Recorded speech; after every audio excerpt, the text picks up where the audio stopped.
ભગતજી મહારાજનો પ્રસંગ આપણે જાણીએ છીએ. લોકો એમની માથે મોટા મોટા કોથળા નાખતા હતા સેવાના મિશે, કપટ કરતા હતા. ભગતજી મહારાજ બુદ્ધિશાળી હતા. ખબર હતી કે આ કોથળો મારા ખભા પર ચડાવવાનો હોય, એને બદલે મારા ખભા પર નાખવામાં આવે છે. એ સમજતા હતા પોતે. પણ ભગતજી મહારાજ લેશ પણ એમના મનમાં વિકાર થયો નહીં. કેમ? તે વખતે ભગતજી મહારાજ પોતે જે દ્રઢપણે માનતા હતા એ જ બોલતા હતા ને એ જ વર્તતા હતા. શું? કે કોઈની તાકાત નથી કે મને દુઃખ આપી શકે. આ તો ગુણાતીતાનંદ સ્વામી એમની મરજી છે, એટલે સ્વામી કોકના મારે અને મને ટેસ્ટ કરે છે, મારી પરીક્ષા કરે છે. બાકી કોઈ કાંઈ કરી ના શકે. કાળ કર્મ અને માયા કાંઈ ના કરી શકે તો બીજા શું કરી શકે? હા, કોક આપણું ખરાબ કરવા પ્રયત્ન કરતો હશે એ વાત સાચી. એ પ્રયત્ન કરવામાં એ સફળ ગયા હશે એ વાત પણ સાચી. પણ એને સફળ કોણે થવા દીધા? તો આ ભગવાનને આ સંત. એ વિના કોઈ એક ગમે તેટલા ઉપરથી હેઠે કૂદે ના થાય એનાથી. થવા દીધું એટલે થયું, અને થવા દીધું એટલે ભગવાનની મરજીથી થયું છે. જ્યારે એ પ્રતીતિ હોય અંતરમાં, આ બધું છે ને આપણે વાંચવું હોય તો ઉડી જાય, પણ ગુરુ સામે આપણે જોઈને આપણને ખબર પડે છે કે આ બધું એમની મરજીથી થાય છે.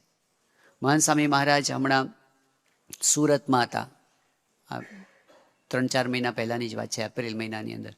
અને તે વખતે મહંત સ્વામી મહારાજ પાસે આ બધી વાતો નીકળી હતી કે કેટલાક લોકો જાણી જોઈને વિરોધ કરતા હોય છે, ખોટો વિરોધ કરતા હોય છે, દ્વેષ ભાવથી વિરોધ કરતા હોય છે. એ બધાની વાત નીકળી. મહંત સ્વામી મહારાજ બધી વાતો સાંભળી તો ખરી. પછી સ્વામીને પૂછ્યું કે સ્વામી આ બધું કરે છે કોણ? સ્વામી કે ભગવાન જ કરે છે. પણ હું કામ કરે છે? આવા લોકોનું ચાલવા શું કામ દે છે? સ્વામી કહે કે બધાના સ્વભાવ ખેંચીને બહાર કાઢવા છે, એવું કીધું એમણે. બધું ભગવાન કરે છે, થવા દીધું એટલે થાય છે. અને એટલે શું છે, એમને બદલો વાળી નાખું, આમ કરી નાખું, તેમ કર્યું, એવું નથી થતું.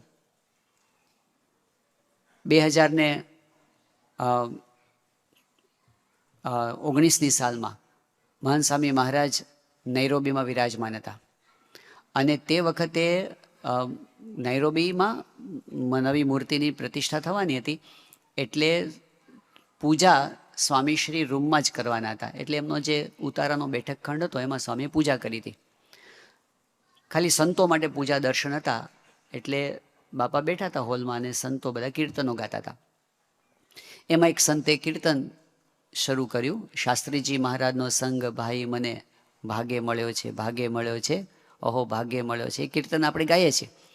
પણ એ કીર્તનની અંદર કવિએ જે એના ભાવ પ્રમાણે પંક્તિ લખી છે, એ પંક્તિ અંદર આવતી હતી કે નિંદાના કરનાર નરકે જાશે, ભોગવશે થઈને બોરિંગ ભાઈ મને ભાગે મળે છે. આ પંક્તિ તો આપણે વર્ષોથી એમને ગવાતી તો આવે છે, પણ સ્વામીને મેસેજ આપવો હશે એટલે જ્યારે પંક્તિ ગવાતી હતી ત્યારે મહંત સ્વામી મહારાજે જે ગાનાર સંત હતા એની સામું જે જોયું, બધા સંતોને ખ્યાલ આવ્યો કે સ્વામી કંઈક સૂચક દ્રષ્ટિથી જોયું છે.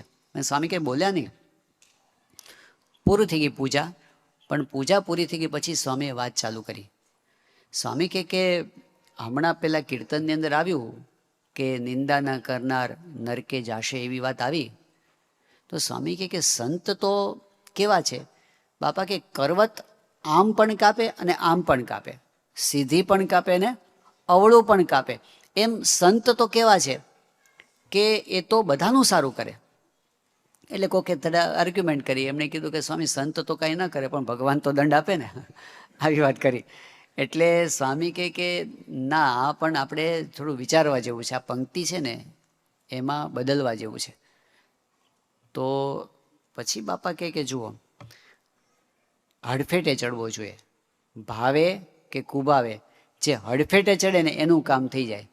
એટલે સ્વામી કે પંક્તિ બદલવી જોઈએ. હડફેટે ચડવો જોઈએ એટલે કંઈક કોન્ટેક્ટમાં હોવો જોઈએ. સીધી રીતે તો ઊંધી રીતે. કોકે યાદ કર્યું કે યોગી બાપાની નગરયાત્રા નીકળી હતી અહીં નૈરોબીમાં. તો તે વખતે નગરયાત્રા પૂરી થઈ ત્યારે યોગી બાપા એવું બોલ્યા કે આપણી આ નગરયાત્રા સારી થઈ, પણ એ નગરયાત્રા જોઈ અને કોક કટાક્ષમાં એવું બોલ્યો હશે કે માળા સ્વામિનારાયણિયા આવું બોલશે ને યોગી બાપા કે એનુંય કલ્યાણ થશે. એટલે બાપાને મહંત સાહેબ મને ગમી ગયું. સ્વામી કે આ બરાબર છે, હડફેટે ચડે એનું કામ થઈ જાય. એ સ્વામી કે પંક્તિ બદલવી જોઈએ. એમ કરીને સ્વામી પોતે રૂમમાં ગયા. હજી એમના મનમાં વિચારો ચાલતા હતા. એટલે સ્વામી કે યોગમાં આવે એનું કામ થઈ જાય. પછી બધા ભેગા થયા. અમે 3-4 સંતો હતા. અને પછી મહંત સાહેબ મહારાજ જે બોલ્યા હતા બધું લખ્યું શબ્દોમાં. અને પછી મધુર વદન સ્વામીને મોકલ્યું કે તમે આ સ્વામીની ઈચ્છા છે તો કંઈક પંક્તિ બનાવીને મોકલો. તો એ તો બહુ સારા કવિ છે, તો 5-6 પંક્તિઓ બનાવીને મોકલી દીધી કે આમ પણ કરી શકે. વિકલ્પો બધા મોકલ્યા. એ બધા વિકલ્પો લઈને અમે બેઠા. 2 કલાકમાં એણે તો મોકલી દીધા હતા. એટલે સ્વામી બપોરે બાપા પાસે લઈને ગયા. એમાંથી 2 વિકલ્પો જુદા તારવ્યા હતા બધા કે આના ઉપર વિચાર કરવાનો છે. એ 2માંથી 1 રાખવાનો હતો. હવે એક વિકલ્પ એવો હતો કે નિંદાના કરનાર નરકે જાશે, બધું કાઢી નાખે. તો એની જગ્યાએ ભાવે કુભાવે જે વંદે કે નંદે કલ્યાણ થાશે અભંગ ભાઈ મને ભાગ્ય મળ્યો છે. એનો ભાવ એવો હતો કે કોઈ ભાવથી કે કુભાવી વંદન કરે કે નિંદા કરે, વંદે કે નંદે, તો પણ એનું કલ્યાણ થશે. આવો એક ભાવ હતો. અને બીજી પંક્તિ એવી હતી કે ભાવે કુભાવે જે વંદે કે નંદે ધામ પમાડે અભંગ ભાઈ મને ભાગ્ય મળ્યો છે. આ બીજી પંક્તિમાં ધામની વાત હતી. એટલે અમે જે 3-4 જણ પેલા વિચાર કર્યો તો બધાને એવું લાગ્યું આપણે છે ને કલ્યાણવાળી રાખીએ. કારણ કે ધામ તો બહુ મોટી વાત થઈ ગઈ. અને આને કે થોડું ધામ મળે.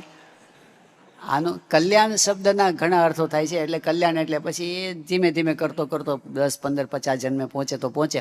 કલ્યાણમાં બહુ વાંધો નથી. એટલે એ આપણે રાખીએ એવું બધાના મનમાં હતું. અને પછી મહંત સાંઈ મહારાજને વિકલ્પો આવે કે સ્વામી આમાં આ વિકલ્પો છે અને અમે એવું વિચારશું કલ્યાણ. તો સ્વામીએ વાંચ્યું કે કલ્યાણ થશે અને બીજા વખત ધામ પમાડે. સ્વામી કે ના, ધામ વાળું રાખો. સ્વામી આને ધામ અપાય? સ્વામી કે ધામમાં જ જશે. એટલે અત્યારે જેટલા પણ આપણે વિરોધ કરનારા હશે ને બધા આપણને ધામમાં ભેગા થવાના છે. કારણ કે એ સંકલ્પ કરીને બેઠા છે. એ સંકલ્પ કરીને બેઠા છે કે આ બધા મળશે અને એ સમર્થ છે ધામમાં લઈ જવા માટે. લઈ જાય છે. તો એમણે સંકલ્પ કર્યો છે. એમને જરા પણ દ્વેષ નથી. એમને ચિંતા નથી કે આ ખરાબ કરી નાખશે. એટલે તો સામે એવા આક્રમક થતા નથી. ખબર છે ભગવાન કરતા હરતા છે. આપણે જ્યારે ભયમાં આવી જઈએ ત્યારે ભયમાંથી વિરોધની સામે આપણે ઉગ્ર થઈ જઈએ છીએ.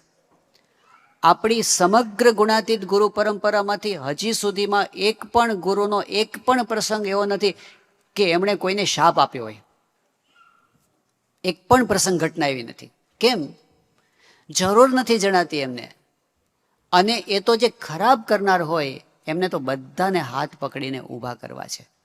એટલે ભગવાન સર્વ કરતા હરતા છે એ વાત આપણને કેટલા પ્યોર બનાવે છે અંદરથી. એમની મરજીમાં વહેવા માંડે કેટલી શાંતિ થઈ જાય છે આપણને. આપણે જેના પ્રત્યે આંટી કે વેરભાવ સંઘરીને બેઠા છીએ, આણે મારું ખરાબ કર્યું, આણે મારું ખરાબ કર્યું, આણે મારું, બધું મૂકી દેવા જેવું છે એક બાજુ. અને આપણને લાગતું હોય આણે મારું ખરાબ કર્યું, પ્રાર્થના એવી કરવી કે એને પણ ભગવાન સદબુદ્ધિ આપે, એને પણ ભગવાન સારું કરે, એને પણ ભગવાન આગળ વધારે, એને પણ ભગવાન અક્ષરધામ સુધી પહોંચાડે. શું કામ?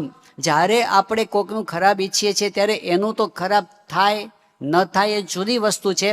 પણ જેટલો સમય આપણે એટલો પણ નેગેટિવ વિચાર કરીએ છીએ ને, આપણે આપણી જાતને દંડ આપીએ છીએ. ઘણા લોકો છે ને નોંધી રાખે છે કે આણે મને કયા સમયે શું કીધું હતું, આણે શું કીધું હતું, આણે શું કીધું હતું. ટાઈમે ઝઘડો કરવા કામ લાગે. એ વખતે કામ લાગે તે લાગે, જુદી વસ્તુ થઈ ગઈ. પણ ઘરમાં ઉંદર મરી ગયો હોય, ઉંદર, અને પછી એને આપણે તિજોરીમાં સાચવી રાખીએ લાંબો સમય, તો જેટલો વધારે લાંબો સમય સાચવીએ એટલો સમય ત્રાસ કોને થવાનો છે? આપણે આવી વસ્તુઓને હૃદયમાં સંઘરીને બેસીએ છીએ ને, પહેલાંને તો જ્યારે થવાનું થશે આપણે તો ત્રાસ લઈને ફરીએ છીએ દિવસ રાત. એ શરીરને નુકસાન, મનને નુકસાન, આધ્યાત્મિક રીતે નુકસાન, બધી રીતે નુકસાન છે. ગુરુની રીત, ભગવાન બેઠા છે, જેણે જગત રચ્યું છે એ જ જગત ચલાવે છે. ઉત્પત્તિ સ્થિતિને પ્રલયના કરનાર પણ એ જ છે અને એ જ આપણા તારણહાર છે. ભગવાન સર્વકર્તા સ્તે દયાલુ સર્વરક્ષક સ એવ નાશક સર્વ સંકટાનામ સદા મમ. ભગવાન કુરુતે યદ્ધિ હિતાર્થમ હવે એવ તત્સદા સ એવ તારકો મમ. એ બધું જ આપણું સારું કરે છે, કોઈ દિવસ આપણું ખરાબ કરવા દેશે નહીં. એમનો આશરો આવ્યો એટલે આપણે નિશ્ચિંત થઈ ગયા. તો